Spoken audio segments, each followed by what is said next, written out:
Imagine this scene playing out in real life. Not a hypothetical. Not a story about someone else. Imagine this is you. You work for 35 years. 3.5 decades of early mornings, late nights, stressful meetings, difficult decisions. You wake up before the sun hundreds of times. You invest carefully, month after month, year after year. You avoid stupid mistakes. You do not gamble on risky stocks. You do not fall for get-rich-quick schemes. You just keep going, steadily, patiently, consistently. And finally, after all that time, after all that effort, after all those sacrifices, you build a retirement fund worth $1 million. $1 million. The number you always dreamed about. The goal you set decades ago. You made it. And then something happens. You lose $200,000. Not a small amount. Not a minor setback. $200,000 gone. Not because the market crashed. Not because of a bad investment you made. Not because of fraud or theft or some obvious scam. But because you said the wrong sentence to the wrong person at the wrong time. One conversation. One moment of honesty. One slip of the tongue. And $200,000 disappeared from your future. Most people think retirement is a math problem. They think it is all about numbers, about saving enough, about earning enough, about calculating withdrawal rates and investment returns.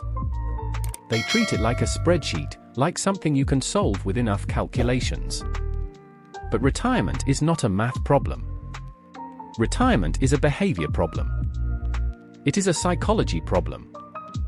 It is a human problem. And the numbers on the spreadsheet mean nothing if your behavior undoes them. Today I am going to show you the 5 most dangerous things you can say about your money. I am going to explain why your brain tricks you into saying them, even when you know better. And I am going to show you how one conversation, one moment of sharing, can quietly cost you hundreds of thousands of dollars over time. This is not about being paranoid. This is not about never trusting anyone. This is about protection. This is about understanding that information is power, and giving away information gives away power. Let us begin. Part 1. Money is not just money. It is power. Before we talk about numbers and dollars and specific mistakes, let us talk about something more important. Something that underlies everything else. Information. Imagine your retirement savings is like a treasure chest. A real, physical chest filled with gold and silver and valuable things. You have spent decades filling it. It is your security. Your future. Your freedom.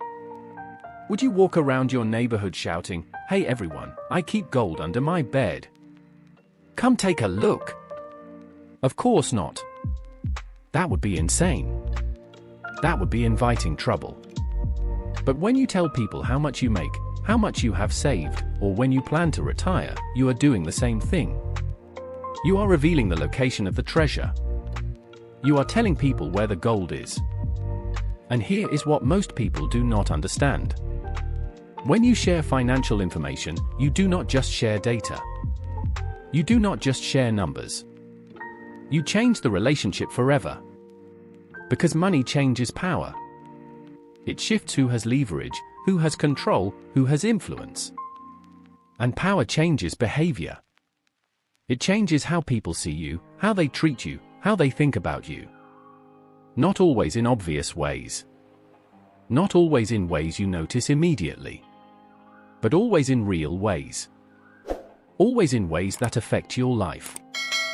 Part 2. The first dangerous sentence. I have X dollars saved. Let us make this simple so there is no confusion. Imagine you tell someone, I have $800,000 saved for retirement. You think you are just sharing information. Just being honest. Just having a normal conversation. But inside their brain, 2 invisible things happen. 2 things you cannot see but that change everything. The first is comparison. They compare themselves to you. Automatically. Instantly. Without choosing to. If they have less, they may feel envy. A small, quiet envy that changes how they see you. If they have more, they may feel superior, which also changes how they see you. Either way, comparison changes the relationship. The second is recalculation. They mentally decide how important your money is. They think things like, he can afford it. She does not really need it. They will be fine. They have plenty. And this is where the trouble starts. Because once people believe you have enough, once they decide you are rich, they stop respecting your limits. Loans become easier to request. Investment opportunities start appearing. Business ideas get floated your way. People assume you can and should help. And here is the dangerous part.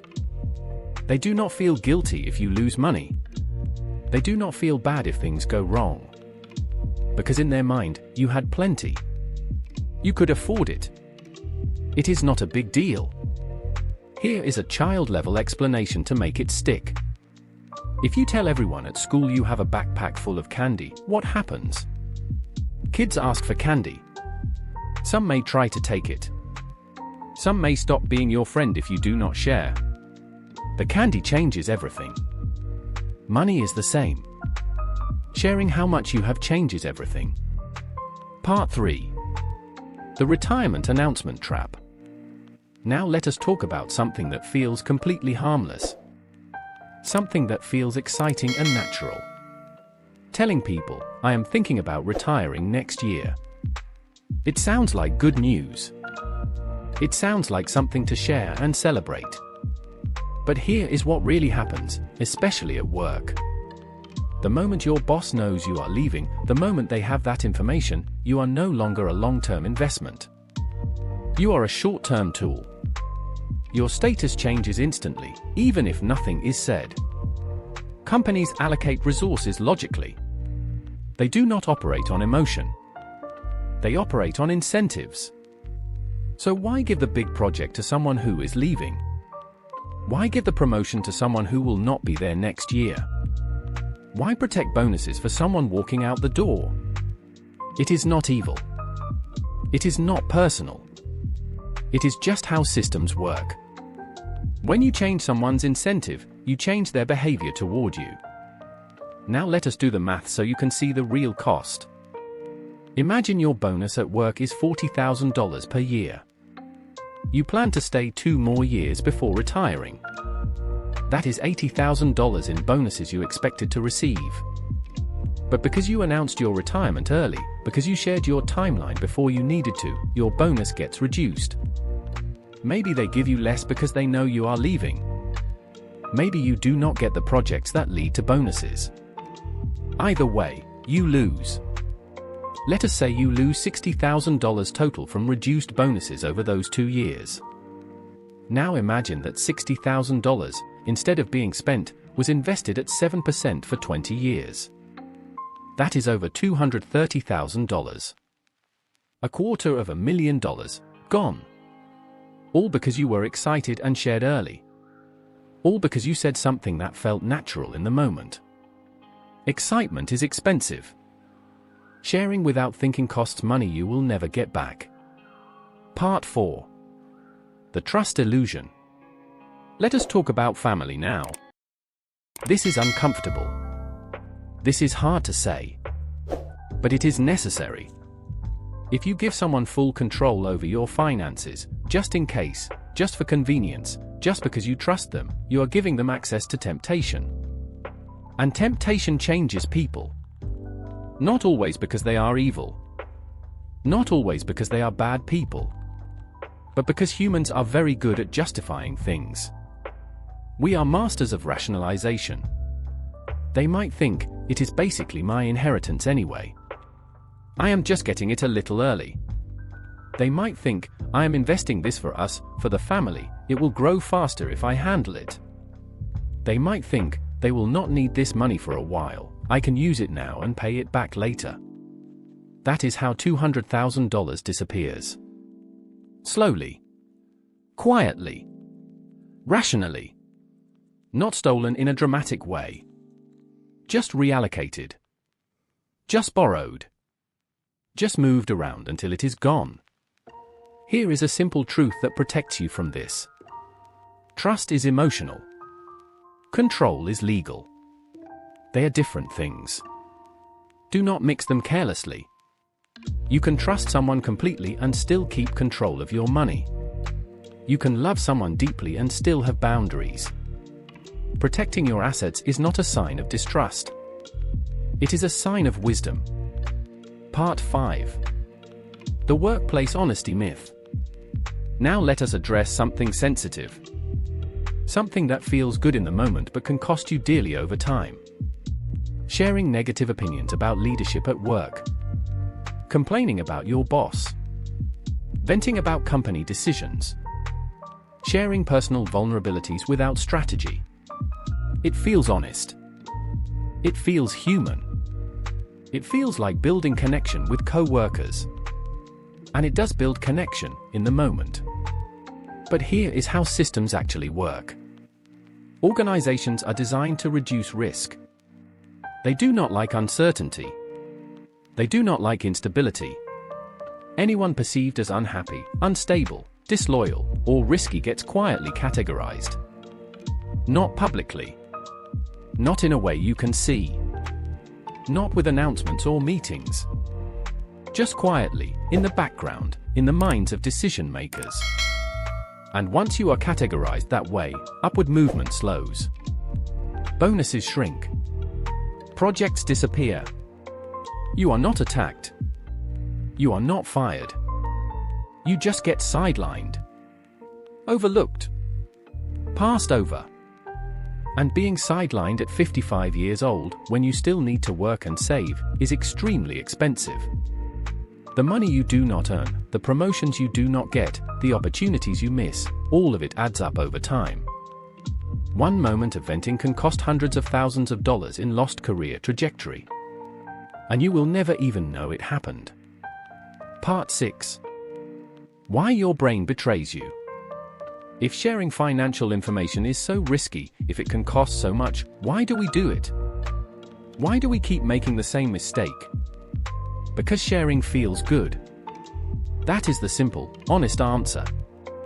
Sharing creates connection. It creates validation. It creates sympathy. When you share something personal, people respond. They engage. They care. Your brain rewards you with comfort. With a feeling of belonging. With the warmth of human connection. It feels right in the moment. But retirement does not run on comfort. It does not run on good feelings. It runs on compounding. On money growing over time. On decisions made decades ago still paying off today. And time cannot be recovered. Once a year is gone, it is gone forever. Once money is lost, you cannot get that growth back. Every mistake that costs you $100,000 is not just $100,000. It is 20 years of growth lost. It is the compounding that would have happened, gone forever. Part 7. The invisible cost of oversharing. Let us compare two people to make this real. Both earn $250,000 per year. Both invest properly. Both are disciplined with their money. On paper, they look identical. But one shares everything. They talk about their salary. They discuss their savings. They announce their retirement timeline. They vent about work. They trust family with control. The other shares nothing. They keep their numbers private. They do not announce plans early. They protect their information carefully. After 20 years, here is what their lives look like. The first person has experienced 2 failed family investments that cost them money. They have had reduced bonuses after announcing retirement too early. They have delayed retirement because of one bad career move. They have strained relationships because money changed things. The second person has quiet wealth. Full bonuses every year. Stable relationships with family and friends. Compounding uninterrupted for 2 decades. Same income. Completely different outcome. Because one managed investments. The other managed information. One focused on numbers. The other focused on behavior. Part 8. What you should actually do. This is not about becoming secretive and paranoid. It is not about never trusting anyone. It is about being selective. About understanding that different people get different information. Here is a simple rule to follow. Only share financial numbers with people who are legally obligated to protect you. People like your spouse, your financial advisor, your accountant, your attorney. People who have a professional duty to keep your information confidential. Only share with people who are financially tied to you, who share your financial life. People whose money is connected to yours. Only share with people who are contractually responsible for you. People who have signed agreements that protect your interests. Everyone else gets general answers. Not numbers. Not timelines. Not totals. Just vague, friendly, uninformative responses. When someone asks how much you have saved, you say, "We are doing okay, thanks." When someone asks when you are retiring, you say, "Still figuring it out, enjoying the journey." When someone asks about your salary, you say, "It is enough." You do not need to lie. You just need to be selective. You need to understand that not everyone needs to know everything. Part 9. The real lesson. Retirement is not just about asset allocation and withdrawal rates and index funds and tax strategies. Those things matter. They are important. But they are not the whole picture. Retirement is also about incentive management. Understanding how people's incentives change when they know about your money. Understanding that information changes behavior. It is about information control. Protecting the details of your financial life the same way you protect your passwords and your bank account numbers. It is about emotional discipline.